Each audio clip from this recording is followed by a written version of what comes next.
White, there's something very weak coming through. A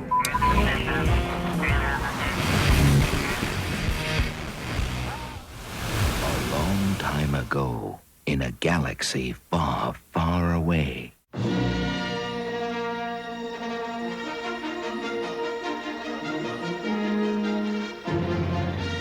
Hello, fellow Galactic listeners. I'm Todd Hoffman, and this is WSTR Galactic Public Access, a Star Wars podcast.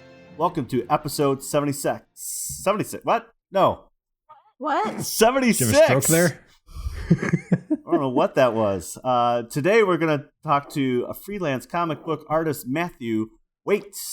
Joining me in today's discussion is Miss Heather Allred. Hey, everybody. And Aaron Julian. Howdy, everyone. And our special guest, Matt Waite. How are you, Matt? I'm doing well. How about you guys? We're doing good. Excited to Not have too you on the shabby. show. Awesome. Yeah, I know. After lots of delays, I'm finally here. There's a couple false starts. It starts, but it's all good. It's all good. I mean, you shelled out for an entire new computer for us, so this had better be good. Yes, exactly. You can check us out on the social media at WSTR Media, all one word, all lowercase. You can email us at mailbox@wstrmedia.com. You can leave us a voicemail at 630-557-WSTR. That's 630-557-9787. And you can catch all our back catalog of episodes at www.wstrmedia.com.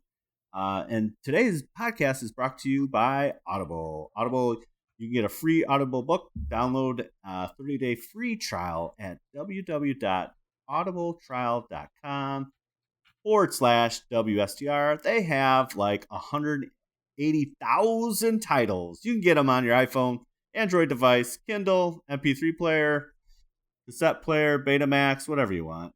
They got all kinds of different versions. For our listeners that for WSTR podcasts, you can get a free 30-day trial. And yeah, I just finished Ahsoka this week. So there you go. Good for you. Yeah. Pretty good. How was it? It was good. It tied in basically from the end of Clone Wars into the beginning of Rebels. So I literally a couple trips to Outer Rim got me going, got through it. So it was pretty good. So again, you can Did it transform and revitalize your commute experience? Exactly. Less violence, more love, I guess. I don't know. Oh, okay. You can download our free Audible trial today with audibletrial.com/WSTR. Once again, that's audibletrial.com/WSTR. You get your free audio book. All right, on to our main topic. And now for our feature presentation. All right, Matt, you're in the hot seat. So why don't you give our listeners a little background on what you do for a living? Start there. Currently, I'm a cover artist for Marvel Comics. Basically, any video game cover that you've seen come out within the last 5 years, probably through Marvel, Image, Valiant, or Boom Studios, I'm the guy that did it. I started off doing, actually my first real work in the comics industry was the Green Lantern movie, so not a bad way to kickstart a career. Right. Yeah. Currently I'm just doing covers for Marvel right now. I have one coming out for DC in July, I believe, also. So heading back there for at least one cover, going back to where it all started. And I'm currently working on 3 creator-owned projects that I'm hoping to be shopping in the fall. Oh, very cool. That's awesome. So you play both sides of the fence? What's that? You play both sides of the fence, Marvel, DC? Well, freelance is freelance, man. You gotta go where the money's at. Attaboy. He's a bounty hunter for comic books. That's I go where the work's at. Yeah, like so how did you get started in the comic book industry? Can you give us a little background of that? I basically I fell in love with comics when my grandfather bought me my first comic book, and that was Amazing Spider-Man 359 with Cardiac, and I believe Eric Larson was the artist on it. I can't remember who the writer is on it. Uh-huh. But yeah, ever since I picked up that first book down in Beeville, Texas, at a Circle K, I've been hooked ever since. Okay. Yeah, if you ever heard of Beeville, Texas, I'm very surprised you actually even heard of it. Nobody ever has. Uh, but yeah, ever since then, I've been hooked on comics, and I've always said that this is the job that I want, and I worked really really hard, traveled all over the country, bought a lot of beer, and did a lot of schmoozing, and um, generally the work speaks for itself. Um, right now, I'm in this niche thing with the video game covers that seem to be wildly popular because we all grew up with the video games. So uh, I sound like I Right. sound like I'm an old man there with the video games. Uh, so it's kind of like a niche thing that we're taking something that we grew up on with the old 8-bit style, and I'm throwing it onto comic book covers. And like I said, they seem to be wildly popular. Uh, Yeah, that's awesome. last month I So- had the Deadpool 300 come out through Frankie's Comics, and it's a recreation of the NES black box with Deadpool on it. So I was really happy to do that one Nice. because I love those classic black boxes. You're talking about like the Nintendo kind of style art. Yeah, the original 8 black boxes. Right. So it's just like how the Mario was leaping through in that little box, and it had the Yeah. giant Super Mario across the bottom. Yeah, Mm-hmm. that's awesome. So, did you go to school? Did you go to art school, or how did that work? I am basically self-taught. So what I did growing up was I Nice. took a lot of the, I mimicked a lot of people. I mimicked Jim Lee. I mimicked Todd McFarlane. And throughout the years, I took elements from different artists, merged them into my own style. So I'm heavily influenced by a whole bunch of creators. And I try to mash them all together and to make my own style. But I mean, I'm doing pixels right now, so there's really not a style to that. I'm just filling in squares. Sure. So millions and millions of squares I have to fill The in. squares, right? Yeah, millions and millions. For sure. Hey, Matt. Yeah. How do you, as an artist, stay true to the original design of a character, yet put some of yourself into that? See, I'm not an interior artist, so I don't really get to play around too much. So, Okay. I have to, you have to stay on spec, but, my style's within the faces mostly, Okay. and how I actually draw stuff out.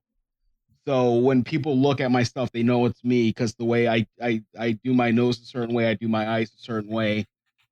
So that's where I come out. So I try to, I have to stay on spec with the characters' costumes and whatnot, but I get to play around with my own style on it. Nice. So I thoroughly enjoy. So, do you seeing it. prefer? No, I was just gonna say, like, so do you prefer doing traditional like ink and pencil, or are you now more digital? I was digital before it's cool, man. Yeah. Cutting. I started out doing digital in, I want to say it was 2000. Okay. So that was Adobe 5 or 5.5.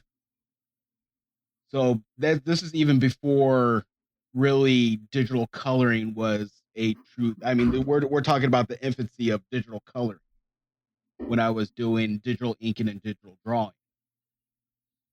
So, I picked up one of the first Wacom's that had like 7 pressure points on it, and I used that and a mouse, and I started off in Illustrator, and that was probably one of the stupidest things I ever did. Because it just you can't ink in Illustrator very well because you can't get line weight or anything. So one of my first pieces was Joe Quesada, and it took me, I want to say it was like 45 hours to ink one of the pieces. Uh-huh. And it was Quesada Spider-Man, and it was insane. And when I started to show it off at the conventions and everything, they're like, "Oh, how'd you do this?" I'm like, "Illustrator and a mouse," and they just looked at me like, "What the heck What are is you, wrong with insane? you, man? What is wrong with you?" So, once the newer generations of Bamboo came out, I switched over to Photoshop, and I've been using it ever since. What kind of gear do you got now? Do you got a Cintiq? No, I stayed true to the old Bamboo, or it was called a Bamboo, but it's now the Intuos. It's just the little pad. I'm staring at the screen, my hands to the right of me, and I don't even look at my hand drawing, which really does kind of screw me up when I go back to traditional, because I can't draw straight in front of me anymore. It's like you can't let your brain know what you're doing. It's like, yeah, no. Exactly. So I'm so used to seeing everything on the computer screen and my hands to the right. So when I go to draw normally, it is so off canter and off perspective, and I sit there and I don't know how many times I've hit Control Z on the table. I'm like, oh wait, yeah, that's right. I'm drawing by hand right now. Yeah, it's all muscle memory. Yeah, that's awesome. So can you explain a little bit to our listeners, like how does a comic book cover get created from, inception? I mean, do you solicit DC and Marvel to get onto a cover, or how does that all work? Originally I had to just submit a whole bunch of stuff and, hope and pray that they would pick it up.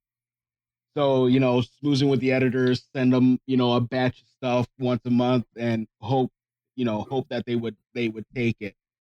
And they very rarely did. What would you send them? Like your own stuff or my own concept like designs fan art, for basically? the covers, concept design, just fully flushed out covers. I try to keep my ear onto like CBR and, previews and see what's coming out in the next, within the next, 6 months to a year. Try to conceptualize a cover for it, send it off, and hopefully they do it. But now they contact me saying, okay, this is what we have for the book. Submit 4 ideas, rough drawings. We'll choose the best one, and then we flush it out, and then it's just a little bit back and forth. Okay, change this, change that, change the color here, do this. It usually takes about a week and a half ish to do it from conception to finish. After going back with notes and back and forth. It's pretty quick. Go ahead, Aaron. No, just saying, like, it doesn't sound like there's a lot of red tape for you to go through. Not really. I've I am very, very particular where I show progress shots to the editors and everything. So I'm not going back at the end when we're coming, when we're butting up against the deadline to say, hey, we need to completely change everything. So right. I'm very smart. particular when that happens, that, I'm to the point of annoying on communication. Like, I just changed the pixel right here. Do you see that? Oh man, Valiant was notorious for that. I've noticed that the people that pay the less are the most picky. Okay. Yeah, how does that's interesting you say that. Like, how does one get paid as a freelance artist? Like, how does that work? Do they just pay pay per cover, or You're a freelance. You're independent contractor, essentially. okay, yeah, So you get Gotcha. a set rate. You're an independent contractor, so you're responsible for all your taxes and whatnot. And yeah, you get yeah, a set rate, yep. and that's it. You take care of the rest. Cool. But like some people don't know that like, comics, like when they're developing the stories, I mean, like you said, they have preview books that are like 3 or 4 months in advance. So how far when you complete a cover, like when does it actually show up on the newsstands or at the comic book store? Generally, I get anywhere. Well, actually, depending if they're up against the wall or not. Like I just did Yeah. a Hulk cover for Frankie's Comics that sold out, which is sweet. That Uh-huh. always makes you feel good when Sweet. you have a sellout. I had 24 hours to turn that around. Wow. Dang. Okay. So yeah, I cranked that out and it turned out great. And I was so worried that we weren't going to sell through. I'm thinking in my head, well, I could have done better if I had just 4 more hours, and it sold out. It just I think he said within the hour that they were completely sold out. Oh, that's awesome. Yeah, 700 copies gone like that, and that just I was really really nervous and happy that it wound up doing like that. That's great. But sometimes, I mean, like for some runs though, how far in advance are you doing that cover to when it comes to the comic book store? Well, I can't say the one I'm working on right now, but the one I'm working on right now, I've had Yeah. I've had 3 weeks. Okay. So we got But 3 then weeks, when 3 weeks to uh when they tell me to do a cover to when I have yeah. to turn it in. And this particular issue I think is coming out in August. Okay. I think. Right, right. Um so I get, there's still a little bit of time in between things. But Now, silly question. Yeah, silly question. Do they send you a copy of it once it's completed, the print? yeah. Yeah, okay. Yeah, but for like these stores exclusives that I usually get, I wind up blowing half of my pay on buying my own copies too. So I just That like was really Just great. write it Yeah. off as a business expense. so yeah, I usually wind up blowing half my pay on getting my own covers because I sign them, remark them, give them to friends. Yeah. I got one of the cool jobs that everybody likes to own everything that I do. My one friend calls himself the archiver. Yeah, that's great. He wants to make sure he has every single one of your covers. Every single one of my covers, every single print that I did, every T-shirt design, everything he needs a copy of as the archiver. It's an important job. It's an important job, Yeah. but somebody's got to do it. But the some of the stuff that I get to do when I work with, I think the funnest thing is seeing licensing and brand stuff. When I get to do licensing and brand, and I actually get to go through a Target or a Walmart and point to something that I did, I think that's the best feeling. Because you can do a comic cover, it's Now, limited. do you own your art? I own the original art. I don't own the license to reproduce it. So if I Okay, so I draw out a basically cover, you license it out to what's Marvel. that? So you own the art, but you license it out to Marvel. No, I to own the produce. original piece of art. They own the actual. Oh, image. gotcha. So when I do That makes when I do a cover or I do something for licensing and brand, the only thing I get to own is the original piece if I hand draw something. So they Okay. own Okay. the actual image themselves. Hmm. interesting. So So is that kind of intellectual property law? Has it gotten you into hot water before, or is it difficult to navigate, or what are your thoughts on that? I have my own personal feelings about like going at the conventions with the wall of print guys. Okay. But there's stuff that I really can't say. For legal purposes. Yeah, I enough. like my job, so I can't really say much. Yeah. Fair enough. Can't bite the hand that feeds you, you know? Yeah, no, but that's how my thing is that if you're just starting out and trying to go to the conventions and show your work, I'm cool with that. I just don't like the guys that make a career of selling face prints and is making a lot more money than I am just by traveling to conventions and selling really, really, really awful face prints. I see. Right. So I'm kind of For replicating. for those who might not be familiar, what do you mean by face prints? You know, if you walked around like C2E2, you know. It is literally just one face multiplied over and over and over again. Yeah. Gotcha. Okay. But like when it comes to IP and everything, it's you know, it's Disney, it's Warner, it's Fox, it's, you know, I generally do what I'm told to do inside doing the covers and whatnot. I'll sign books, I'll sell books that I have. I get a lot of people ask me to sell stuff online and everything, and I'm like, no, I just don't do that. One, because I'm really horrible at shipping stuff out. Right. I just plain forget, or if I see it, I mean, I still have a shirt from my buddy from Christmas that I need to ship out. It's still sitting in my car. Right. So Etsy's like not your thing, you know. It's like I can't do Etsy, or you know. No, and you know that's the whole thing, is that I don't want to get into, you know, hot water with, you know, blurring that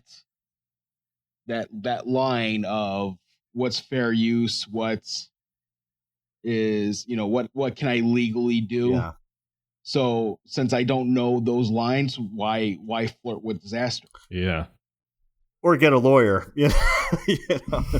Like, yeah, but then you have to pay for a lawyer, right? Exactly. And then you're going against the mouse's you know, army of lawyers. And Yeah.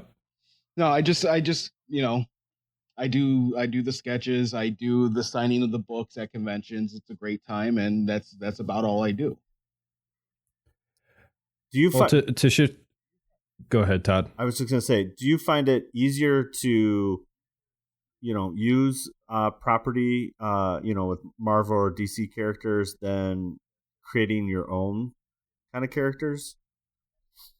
The way I look at it, since I don't do interiors right now, I love doing covers because covers are fantastic. I mean, that's the thing that everybody sees. Right. When it comes to doing interiors, I mean, I've been working on my stories for 10 years now. Just waiting for, you know, to continue developing characters and everything. So those are like my children, you know. So those are my characters, my everything. I can do what I want, when I want, how I want with my characters. With Marvel and DC, you gotta, you know, it's like renting the car. You get to have fun with it while you have it, but don't damage it, don't do anything to it, and return it basically how you brought it out of the lot. Right. So, you know, if with my characters, if I want to kill somebody, they're dead. I can't do that with Spider-Man or Batman or yeah, you can't any do of that. those characters. Yeah. Plus, I get to dress them how I want. You know, they don't have to have, you know, the complex Spider-Man webbing costume that drives me mad every time I draw it. I love it. I love everything about it, but I hate drawing that webbing. Mm-hmm. Something that I'd like to ask you about is for a lot of artists just like getting their start and getting their footing.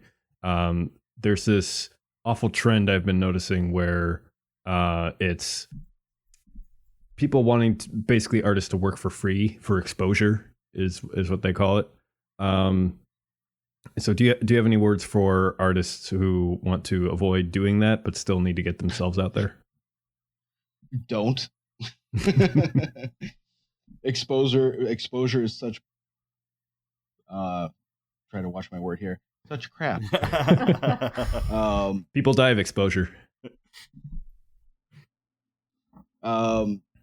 Exposure doesn't give you exposure. Let's just say that. So when they say, okay, yeah, you want to do this, I can't pay you, it's for exposure, you're not getting exposed to anything. If you want to do a scam, exposure, it's basically what you're saying. If you want exposure, do your own thing. Go to the convention, show an editor. Don't do anything for anybody else for free. That's the best thing that I can say is that, yeah, you know, if you want exposure, expose your. Wait a second. Don't say expose yourself. No. Choose the words wisely. Yes. Expose yourself at the conventions. You know? Yes, exactly. Do your own thing, and then, you know, never work for anybody else for free. Right. If you're going to work for free, work for yourself for free. Spoken like a true freelancer. Yeah, exactly. Yeah. I mean, in my downtime, that's what I do. You know, and I heard many. Unless you're going to team up with somebody for like an Image comics, right? That's a partnership. But if you're going to go into something like certain companies, they say that they can't pay you, and you know, we're going to have you do this for exposure.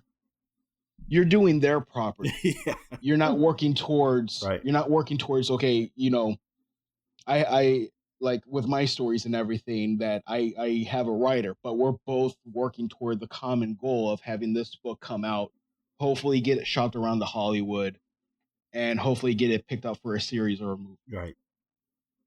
So you're both in that game that, you know, we're going to work really hard for this to have an end game. You're not taking somebody else's character and developing it for them so they can do that, and then you get exposure. Right. Go to the gas station or go to Jewel and try to pay for something with exposure. You can't. So what are some of your favorite comic book characters? Man, I'm a Spider-Man guy through and through because that's where I started. My favorite guy to draw is Deadpool because, you know, he's Deadpool and he breaks down the fourth wall, and you know, you can basically do anything with Deadpool. Right. Pretty much, yes. But I've been getting into actually one of my favorite books that came out within the last 5 years is just a tearjerker, man. Every time I read it, I am bawling like a child. It's Stuart and Catherine Eminem, Russian Olive to the Red King. Okay. It's just a book that they developed. It's the story came up because I believe this is how the story goes, and I hope I stay true to the story that Stuart's wife was going to go for a business trip for like 3 or 4 days, and you know, he just missed her so much. So he developed the story around, you know, his missing his wife, and it's a look into the psyche of somebody that truly loves somebody and misses them. Mm-hmm. And it just rips right through me every time I read it. The art is stunning. It's just Stuart and Catherine. Catherine wrote it. Stuart did the art. I mean, it is just gorgeous. And that's been my favorite book within the last, like I said, within the last 5 years. And I just happened to come across it when Stuart was on Tumblr and I saw the artwork. I read the synopsis. I'm like, I'm sold. Right. Then I forgot about it. Right. So then I was flipping through Amazon and I saw that it was released and it was released for like a year. And I'm like, I need to buy a copy. Then I lost that copy. So I had to buy another copy. Nice. But yeah, like Stuart Eminem's work. I mean, even on the Star Wars books, man, he just blows everybody out of the water with what he does. I mean, he is a master storyteller without a single word being on the page. Yeah, I mean, you can read his whole story front to back, and if there was not one word bubble on those books, you would understand what's going on with that whole story. Yeah. You know what's going on. Right. And that's that. I try to emulate him when I'm doing my work, because I always pawn my pages off to my friends and say, hey, do you understand what's going on here? And they say what's going on, and it almost matches the word bubbles word for word. Yeah, that's great. Yeah, that's awesome. Yeah, I like to believe that, word bubbles are great. But if you can't tell a story without drawing in a visual medium, and you cannot understand what's going on that page without word bubbles, you failed as, a storyteller. Right. I suck at writing. I'll be the first one to admit it. I failed English since the 5th grade. The only reason I passed is because I used to make graphic novels of the books that we were reading. So I can't read, but I could draw. Here you go. No, I read the stories. I just didn't do the homework because I was drawing at home. Yeah. That was back in the time when, 70% of your grade was still on homework. And I came back with a pile of crap. And I'm like, you know what? I really don't want to do that. I'm just going to go draw. And, yeah, many times the teachers used to, how they do the little sneaky, oh, what is he doing over? He's not really paying attention. Yeah. Mm-hmm. Well, my notes were my drawings. Yeah. So I was taking notes with doing drawings of what they were doing. So yeah, I've my teachers hated me. I got pulled out of class many times saying that you would be on the honor roll if you just did the homework. I'm like, I'd rather be drawing. So what's your look take? Where it took you? Yeah, that's great. I mean, took you where you wanted to be. So what's your take currently on the cinematic universe with Marvel versus DC? I love that loving the characters I love is now a mainstream theme. Yeah. On a professional side, with going to conventions and everything, it's a whole new dynamic that go to conventions. Like when I first started going to conventions, you went for the artist and everything. Now the casual fans at the conventions, and they don't know a top artist versus not a top artist. And it's disheartening to see people that are top names not have a line around the corner waiting for them to get book signed and everything. People that I admire for years and years and years still don't get the recognition that they have. Right. But I mean, like on the convention scene, it's a whole new demographic. Right, it's you have to adapt to that demographic. Yeah, it's your classic catch-22. You're having more people come because they've seen the movies and they're interested in comics now, but they don't recognize a good comic when they see it.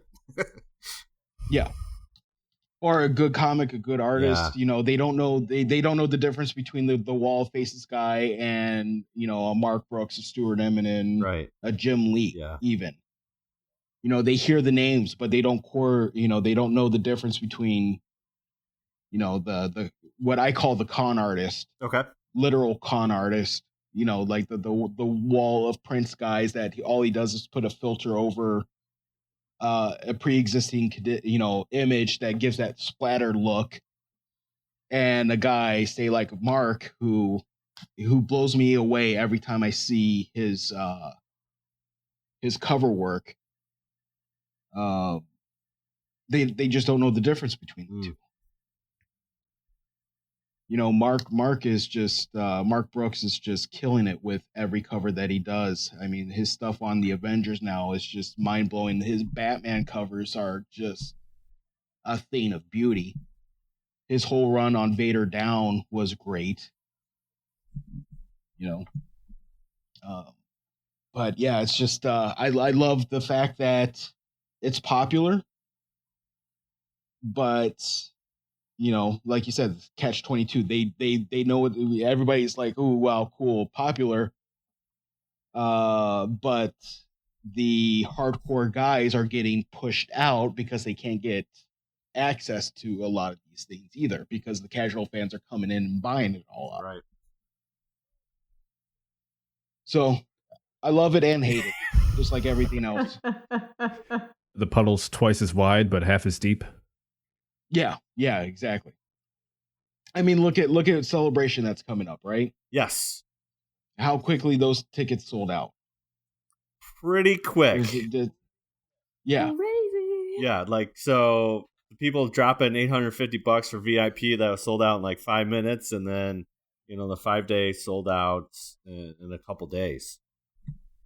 Yeah, it's insane that, but there's me and my friend were talking about this the other day, is that like Celebration is its own entity.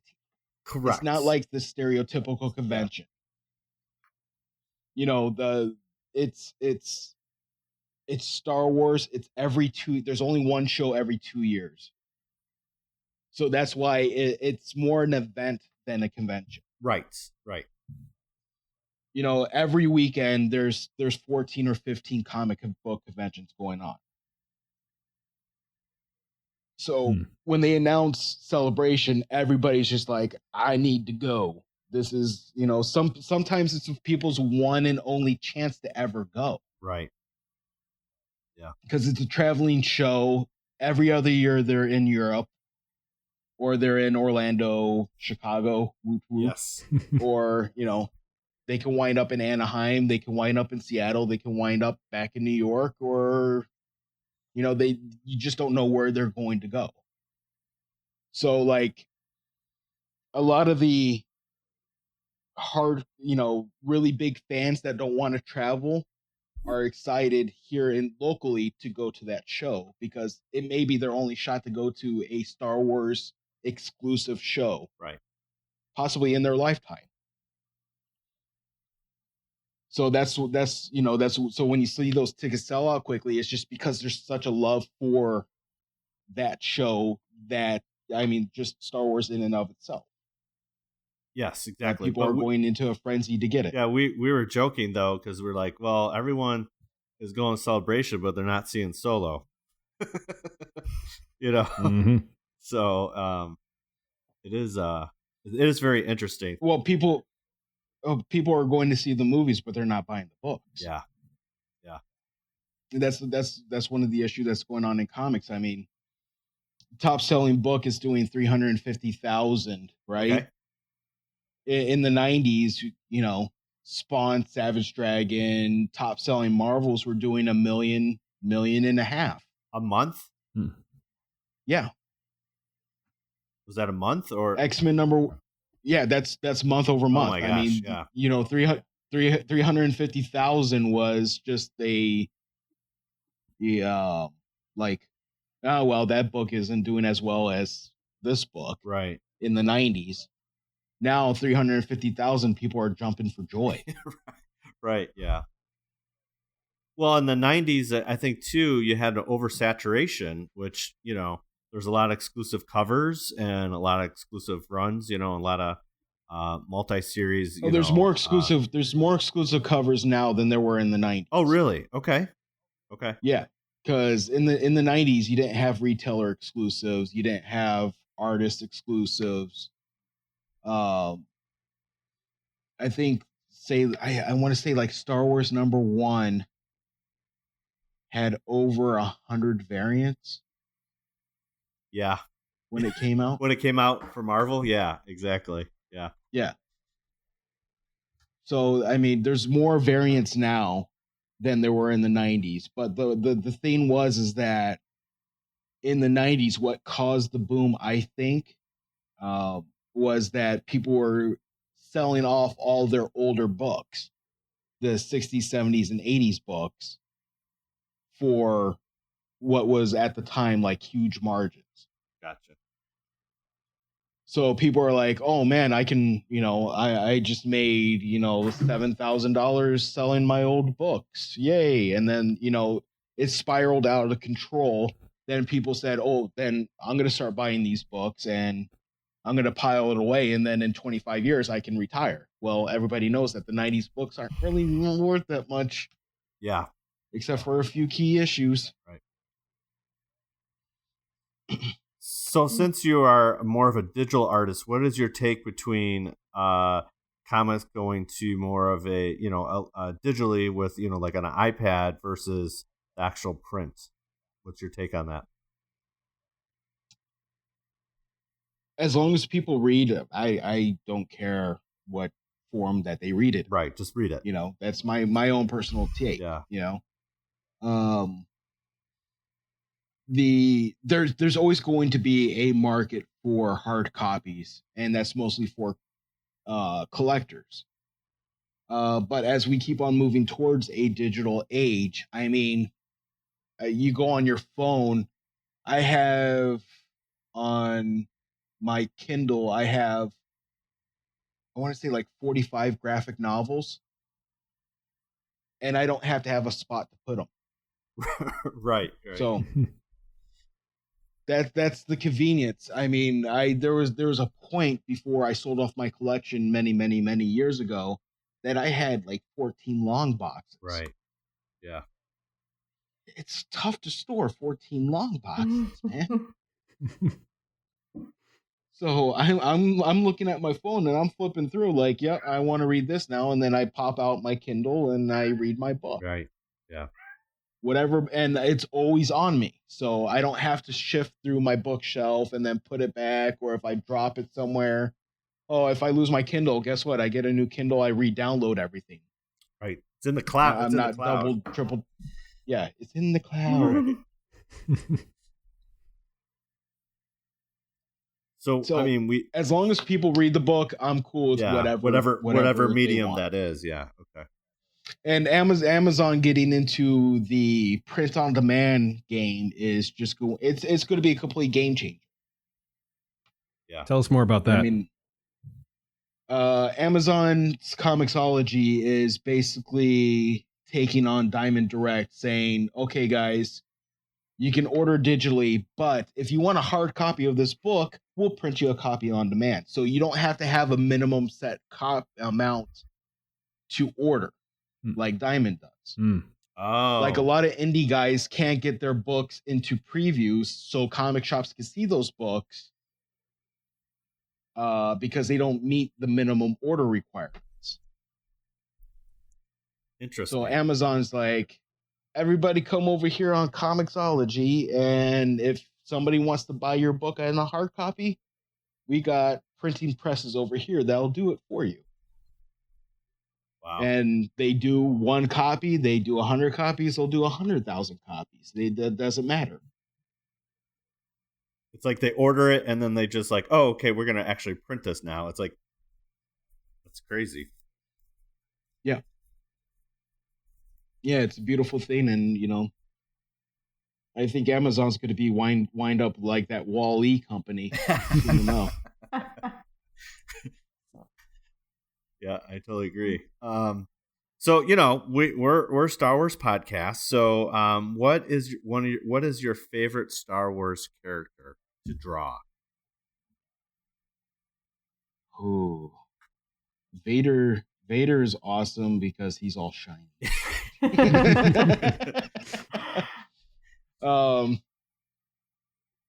as much as he's so tedious and just drives me mad, I love drawing Chewie. Oh, okay. Just all that hair, I just love drawing Chewie. It's Just that probably little the dog face, and yeah, it's probably similar to like you drawing Spider-Man, because Spider-Man's very tedious, just like Chewbacca is.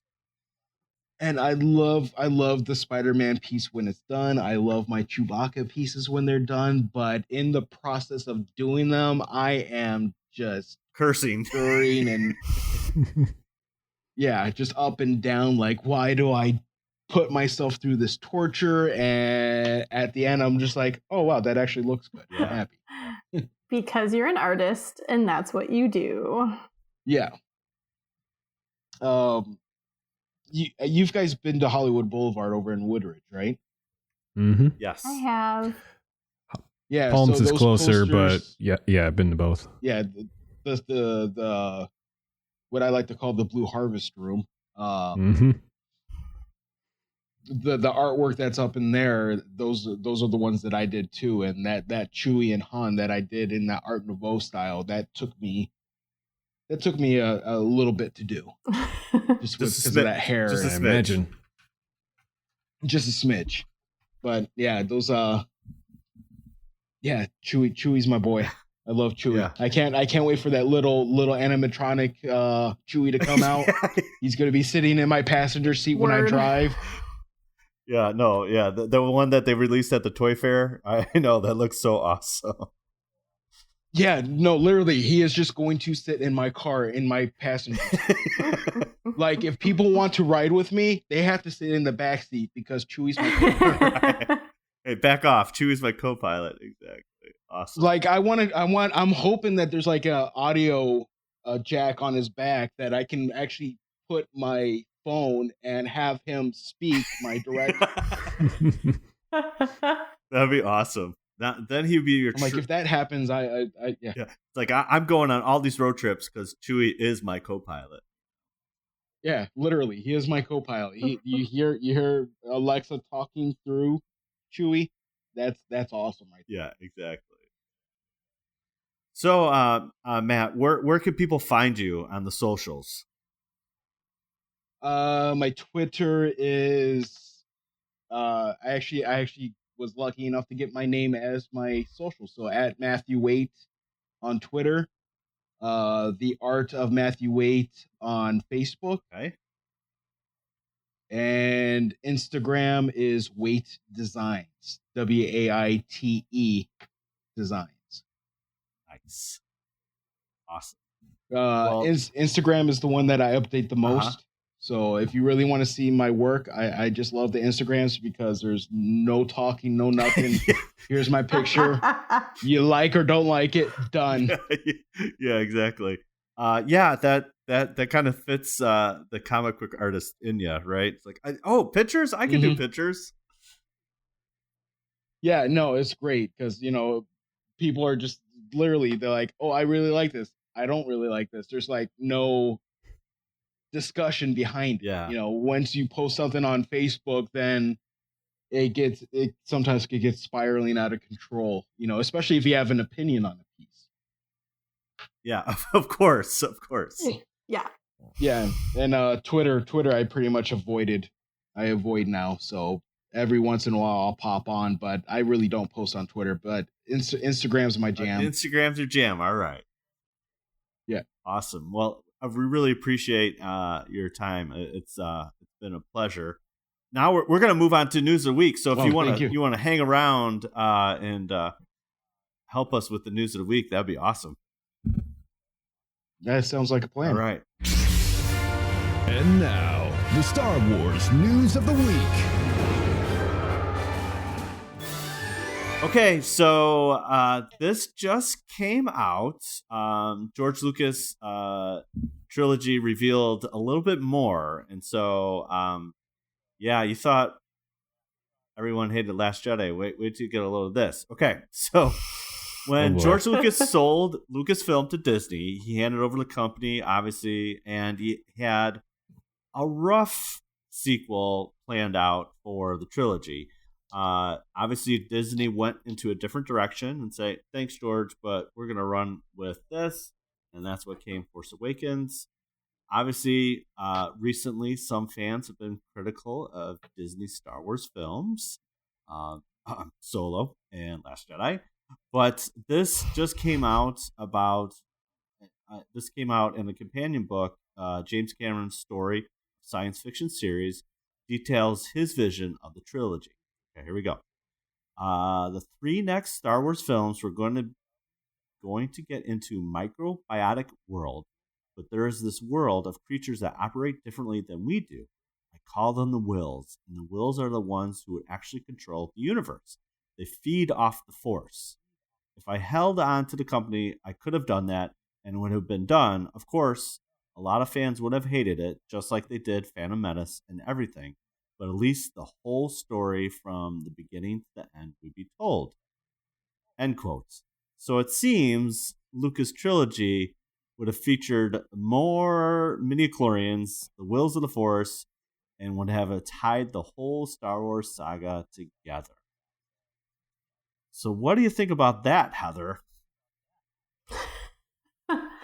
I love that he already thinks that fans are going to hate it.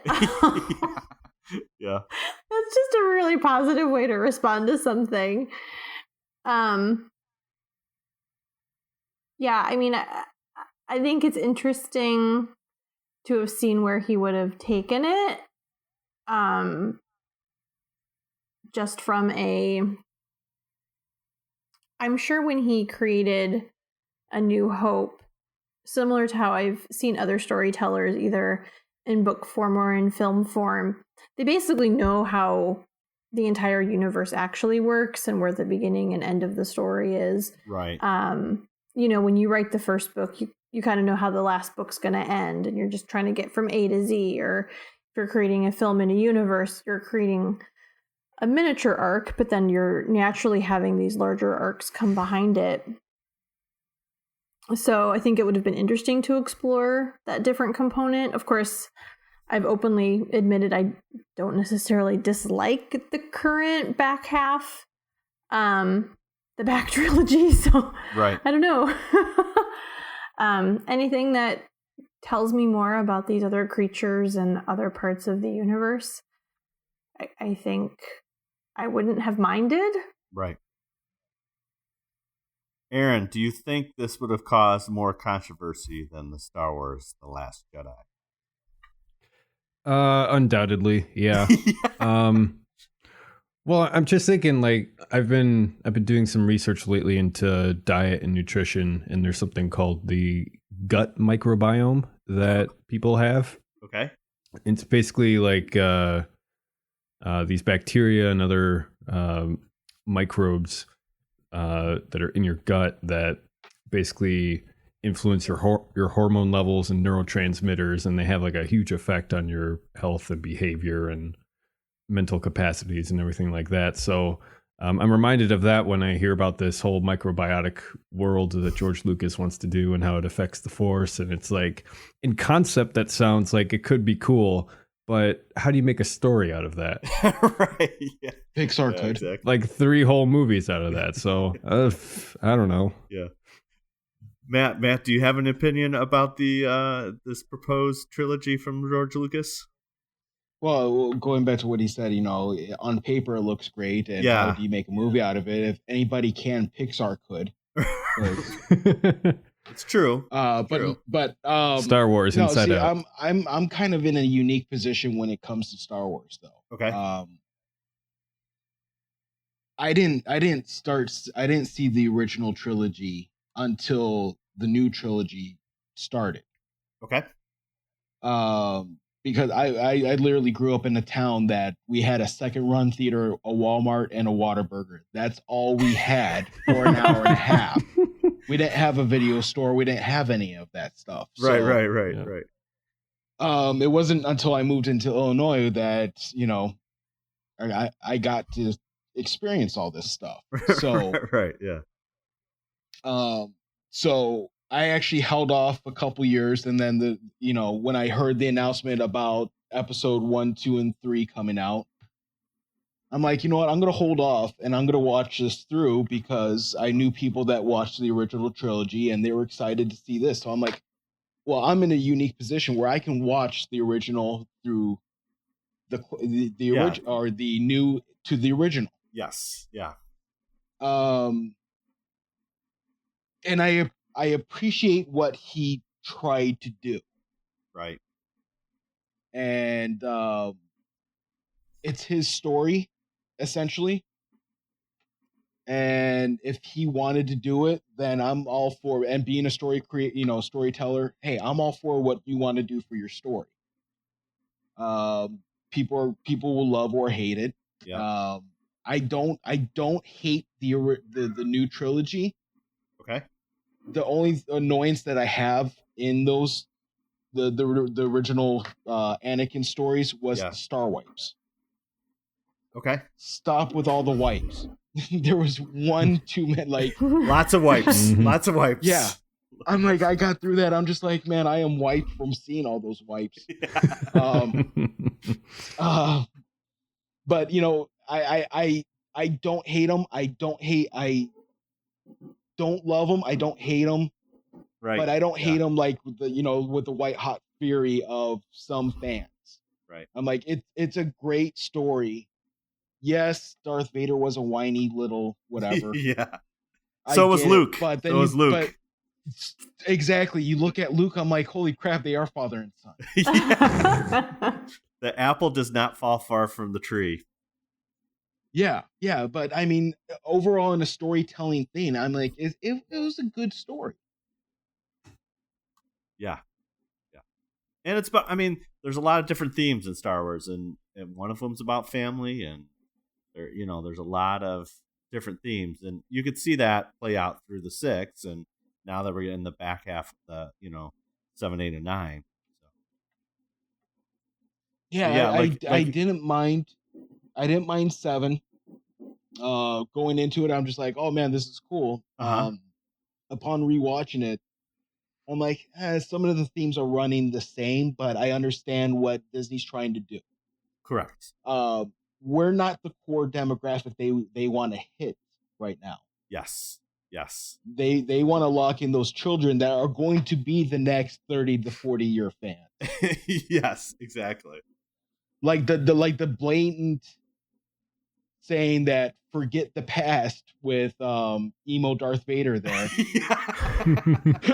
Like he should have just said, forget everything in the past, looked at camera and winked at that point.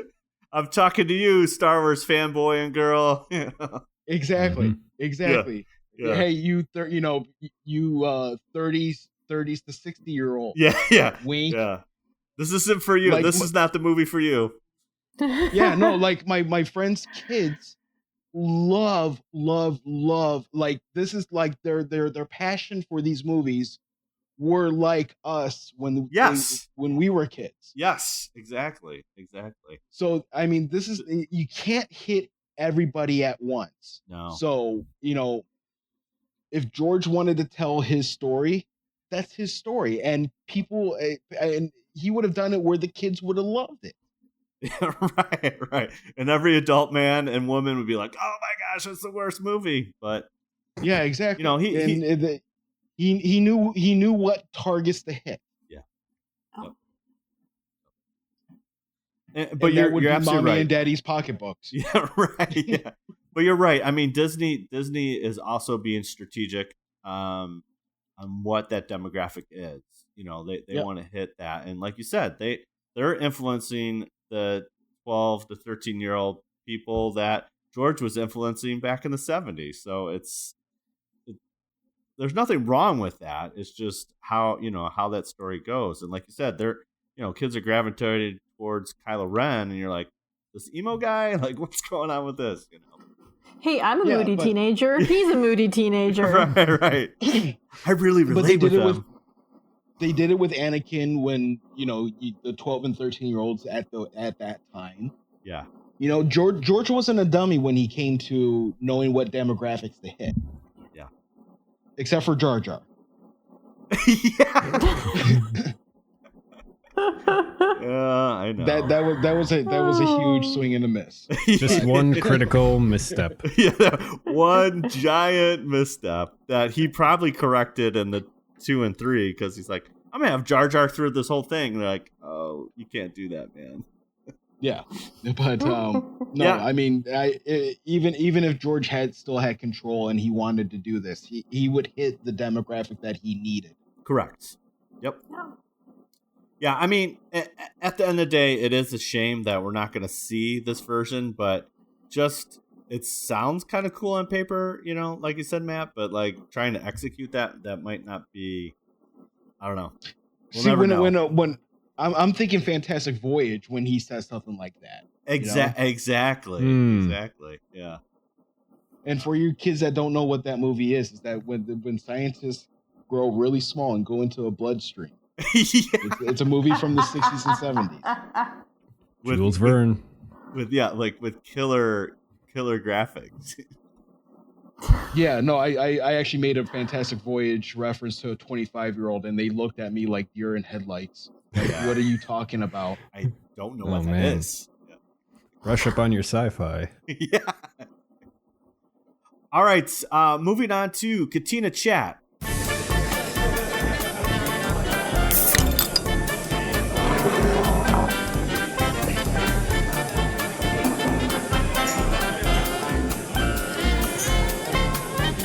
All right, Aaron. Anything geeky happening? Anything going on with you? Yeah, so I did finally have that game of Star Wars Destiny with my brother Josh. Nice. So it's pretty fun. You basically take you got 2 characters. Okay. Against 2 other characters. It's a 2-player game. I see. And, I see where you're going here. It's like a mixture of like a dice and card game, and so some cards that you get basically modify your dice rolls. Other cards, like you can add them to your character, for example, like a lightsaber, and then it will actually come with its own die that you add to your roll, and it gives you more options and attack strength and whatever. So it sounds very nerdy. Yeah, it sounds nerdy. It is. It's also very fast paced. Cool. But yeah, we had a lot of fun. I spanked him. So, as is usual with new games that he introduces me to. So, yeah, it was a hoot. It was a hoot. Heather, how about you? Yeah, sadly not a whole lot during the week except for on Sunday. Yeah. So outside of it being Father's Day, it was also Bruce's birthday. Oh, okay. Mm-hmm. And so to honor him, we watched the first Star Wars, A New Hope. Nice. But by far the best part of the whole thing was at the very end.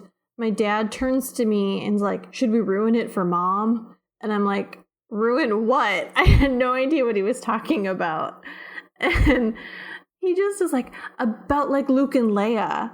Oh. And Mom's like they get together in the end, and we're like, "Oh, Mom." Kinda. Oh my. I mean, in a sibling kind of way. And then we asked her if she knew who Luke's father was, which she correctly answered Vader. And so all faith was restored, and we moved on. That's awesome. Well, that's awesome. Yeah, that's a good way to celebrate him for sure. Yeah. Yeah. Awesome. And then she's like, "So now how many more of these do we have to watch?" And so then I counted them all up, including Rogue One. Yeah. And oh no. I'm like, yeah, there's like 9 more to go. Oh, okay. Gotta pace yourselves, you could do one every 2 weeks, or whatever. That's right. That's awesome.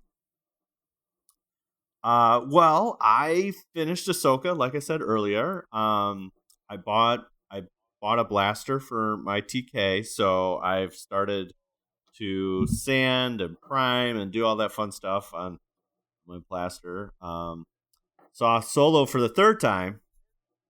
So What? Yeah. And I'm in love with Chewbacca. I love Chewbacca in this film. I love him. So I'm kind of with Matt. I can't wait for, to get my little sidekick Chewbacca. He's so good in Solo. It's so much fun. And then I got a little Star Wars swag for Father's Day. So got a cool, I got a Han Solo official guide book, and got this cool like almost like Hawaiian shirt that's like Star Wars, which was pretty cool. And yeah, it was a lot of fun. And I watched this Funko Pop documentary on Netflix that I would highly recommend. So I almost watched that the other day. it is so good. Is that the Toys That Made Us or something different? No, it's not Toys That Made Us. It's just a documentary on Netflix, and if you just type in Funko, it'll come up. And yeah, it was super entertaining. I literally didn't know too much about them, and I would highly recommend it. So that's that. Matt, do you have anything geeky? I mean, you're a comic book artist, so you're kind of doing stuff geeky every day. But do you have anything geeky going on this week? Oh, I got a drawing class. Okay. Are you teaching it? Yes, I am teaching a drawing class over at Hollywood Boulevard. Oh, no way. Oh, no way. That's cool. Yeah, so we're doing this every other month. Okay. Yeah, I almost forgot to plug it. Yeah. Here's your time.